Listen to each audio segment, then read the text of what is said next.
5 passos para abrir um CNPJ de empresa de TI, beleza? Então, se você quer abrir um CNPJ, né, você trabalha com TI e precisa de um CNPJ, esse vídeo é para você. Eu vou falar dos 5 passos importantes na hora de constituir um CNPJ.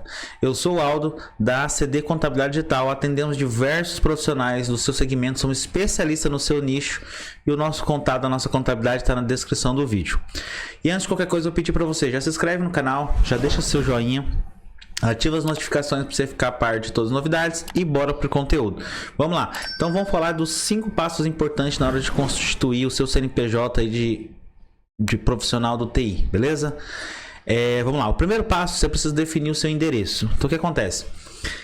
Quando você vai abrir um CNPJ, você precisa ter um endereço, é obrigatório, tá? O que acontece?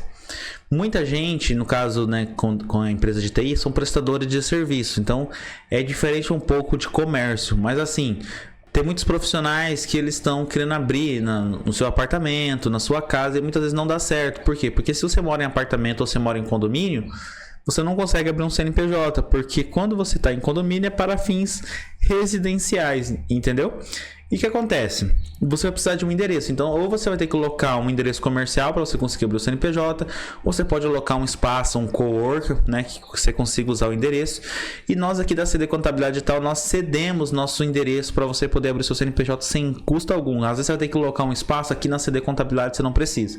A gente deixa você abrir no nosso endereço aqui, no nosso domicílio fiscal, e aí vai diminuir os custos para você, beleza? Porque às vezes você precisa só emitir uma nota, então não precisa ter esse custo com relação ao endereço, tá? Então é muito importante você entender um pouco sobre isso. Tem que ser um endereço que já seja regularizado, né? Para você conseguir abrir o CNPJ, tá? Qual que é o segundo passo? Definir os KNAIs. Então o KNAI é o que a sua empresa pode fazer, qual que é a atividade que a sua empresa vai fazer. O que acontece? Quando você coloca um KNAI ali, eu recomendo muito que você converse com a empresa que você vai prestar o serviço para ela especificar certinho qual é o KNAI que ela precisa, tá? Que a nota vem especificando, porque muita gente às vezes abre o KNAI, não, é só atividade disso, né? E você coloca o KNAI e a empresa fala, não, essa atividade a gente não aceita mais, é essa atividade. Então você vai ter todo aquele custo de alterar a empresa, porque você não abriu já o KNAI correto. Então é muito importante você estudar qual que é o KNAI que a sua empresa precisa, que você vai prestar o serviço, para abrir da melhor maneira, sem riscos, sem custos desnecessários, tá? E outra coisa, o KNAI ele é muito importante porque além de falar o que a sua empresa pode fazer, também vai definir o quanto de imposto você vai pagar. Então a gente precisa fazer um estudo certinho, né? Um estudo tributário para saber qual que é o melhor KNAI, qual que você vai pagar menos imposto. Isso vai te ajudar bastante, beleza? Qual que é o terceiro passo? Você precisa estudar e escolher o melhor tipo jurídico para você e para o seu negócio. O que acontece? Tipo jurídico existe vários, vou falar os principais. Existe o empresário individual, existe a limitada e existe a unipessoal. O que acontece? Qual que é a diferença, né, do empresário para o limitado? O empresário individual ele é mais barato na hora de constituir, né, na hora de abrir a taxa dele para o governo é mais barato, porém ele não te dá tanta segurança jurídica. O que acontece? Você sofre um processo na pessoa física, esse processo vincula na pessoa jurídica. Se sofre na jurídica, vincula na pessoa física, então pode bloquear seus bens pessoais, coisas que não tem nada a ver com o processo, né? E a gente sabe que empreender não é fácil, ainda mais no Brasil, beleza? Então o que acontece? Então a gente precisa saber o melhor tipo. Já na limitada, ela dá mais segurança jurídica, porque se você sofre um processo na empresa, esse processo não pode vincular na sua pessoa física, e assim sucessivamente, entendeu? Só que na limitada você precisa de 2 ou mais sócios, e já na unipessoal é só você, né? Você é um único sócio, você consegue abrir uma limitada de um único sócio. Uma coisa nova que criou recentemente, assim, já tem alguns anos, mas é recente, beleza? Então, você entendeu o primeiro passo, que é definir o endereço. O segundo passo, os KNAIs. O terceiro, tipo jurídico. Agora a gente vai falar o quarto passo, que é o regime tributário. O regime tributário é o quanto de imposto você vai pagar. Então, exemplo, você tem essa atividade, né, de TI, né, tecnologia da informação. Você presta esse serviço, né?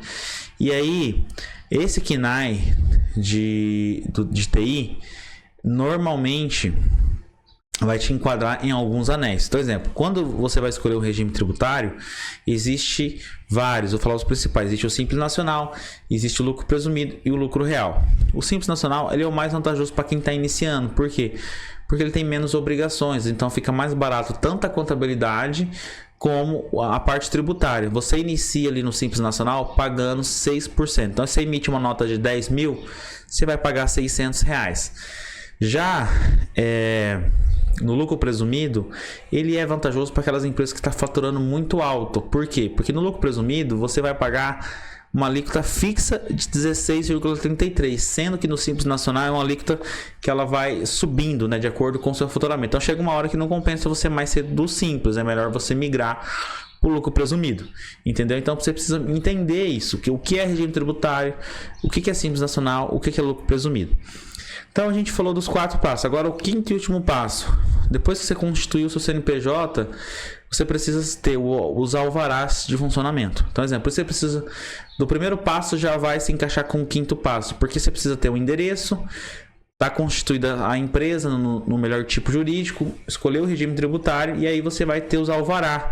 O alvará de funcionamento é uma autorização da prefeitura para você poder trabalhar. Tipo assim, a empresa está aberta certinha, está toda regularizada. E esse espaço onde você escolheu também precisa ter as licenças, que é a licença do bombeiro, licença do meio ambiente, licença sanitária. Mas, Aldo, eu não tenho nada de comida, né? Por que tem sanitário? Então, só que você tem que iniciar o processo falando que você, né, explicando as atividades, e aí o próprio órgão da vigilância sanitária vai te dar uma dispensa de alvará. Beleza? Então, você entendendo todos esses passos, você vai estar constituído seu CNPJ, você vai entender sobre a tributação, o quanto de imposto e entender também qual é o melhor tipo jurídico. Se você ficou com alguma dúvida, deixa nos comentários aqui. Se você quiser falar conosco, o nosso contato está na descrição do vídeo e até o próximo vídeo.